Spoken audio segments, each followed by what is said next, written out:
The Cock and the Jewel. A Cock, scratching the ground for something to eat, turned up a jewel that had by chance been dropped there. "Ho!" said he, "a fine thing you are, no doubt, and had your owner found you, great would his joy have been. But for me, give me a single grain of corn before all the jewels in the world."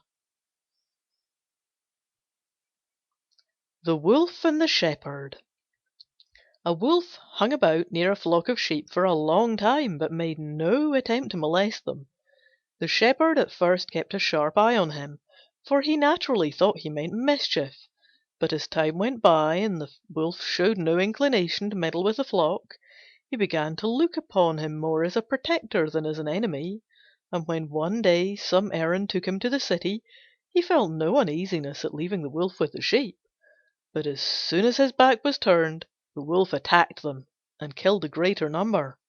When the Shepherd returned and saw the havoc that the Wolf had wrought, he cried, "It serves me right for trusting my flock to a wolf." The Farmer and the Stork. A Farmer set some traps in a field which he had lately sown with corn, in order to catch the cranes which came to pick up the seed.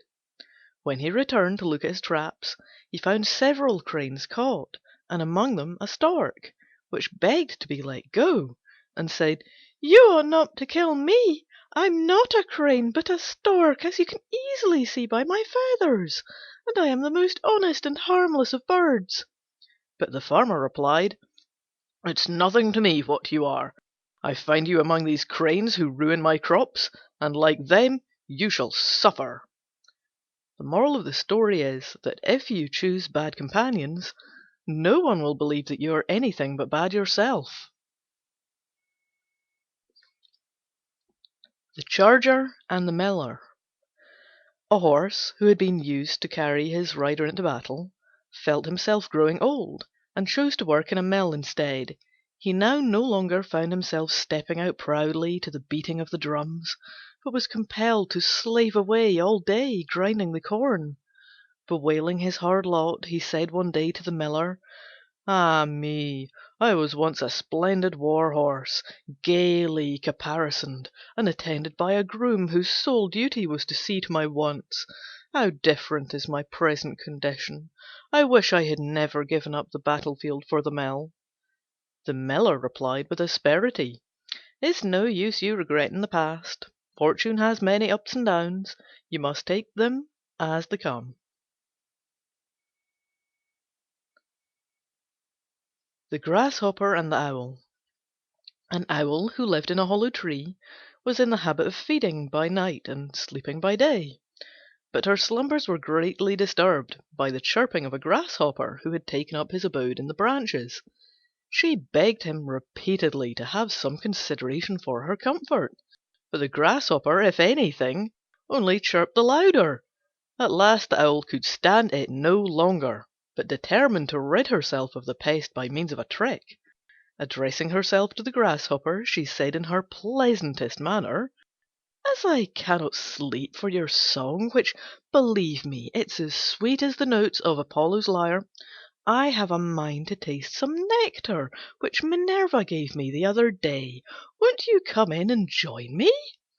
The Grasshopper was flattered by the praise of his song, and his mouth too watered at the mention of the delicious drink, so he said he would be delighted.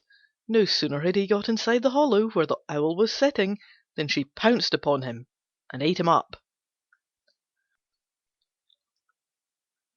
The Grasshopper and the Ants. One fine day in winter some Ants were busy drying their store of corn, which had got rather damp during a long spell of rain. Presently up came a Grasshopper and begged them to spare her a few grains. "For," she said, "I'm simply starving." The Ants stopped work for a moment, though this was against their principles. "May we ask," said they, "what you were doing with yourself all last summer? Why didn't you collect a store of food for the winter?" "The fact is," replied the Grasshopper, "I was so busy singing that I hadn't the time." "If you spent the summer singing," replied the Ants, "you can't do better than spend the winter dancing." And they chuckled and went on with their work.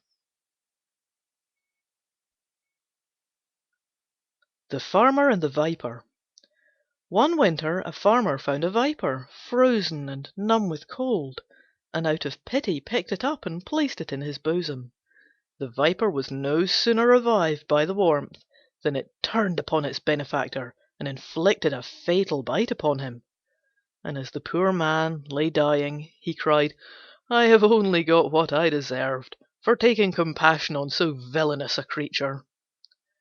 The moral of the story is that kindness is thrown away upon the evil. The Two Frogs. Two frogs were neighbours. One lived in a marsh where there was plenty of water, which frogs love.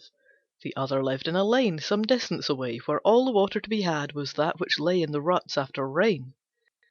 The marsh frog warned his friend and pressed him to come and live with him in the marsh, for he would find his quarters there far more comfortable, and, what was still more important, more safe. But the other refused, saying that he could not bring himself to move from a place to which he had become accustomed. A few days afterwards a heavy wagon came down the lane, and he was crushed to death under the wheels. The Cobbler turned Doctor. A very unskilful cobbler, finding himself unable to make a living at his trade, gave up mending boots and took to doctoring instead. He gave out that he had the secret of a universal antidote against all poisons, and acquired no small reputation, thanks to his talent for puffing himself up. One day, however, he fell very ill, and the king of the country bethought him that he would test the value of his remedy. Calling therefore for a cup, he poured out a dose of the antidote, and, under pretence of mixing poison with it, added a little water, and commanded the cobbler to drink it. Terrified by the fear of being poisoned, the cobbler confessed that he knew nothing about medicine, and that his antidote was worthless. Then the king summoned his subjects and addressed them as follows: "What folly could be greater than yours? Here is the cobbler, to whom no one will send his boots to be mended, and yet you have not hesitated to entrust him with your lives." The Ass, the Cock, and the Lion. An Ass and a Cock were in a cattle pen together. Presently a Lion, who had been starving for days, came along and was just about to fall upon the Ass and make a meal of him, when the Cock, rising to his full height and flapping his wings vigorously, uttered a tremendous crow. Now, if there is one thing that frightens a lion, it is the crowing of a cock, and this one had no sooner heard the noise than he fled. The Ass was mightily elated at this, and thought that, if the Lion couldn't face a cock, he would be still less likely to stand up to an Ass. So he ran out and pursued the Lion. But when the two had got well out of sight and hearing of the cock, the Lion suddenly turned upon the Ass and ate him up. The moral of the story being that false confidence often leads to disaster.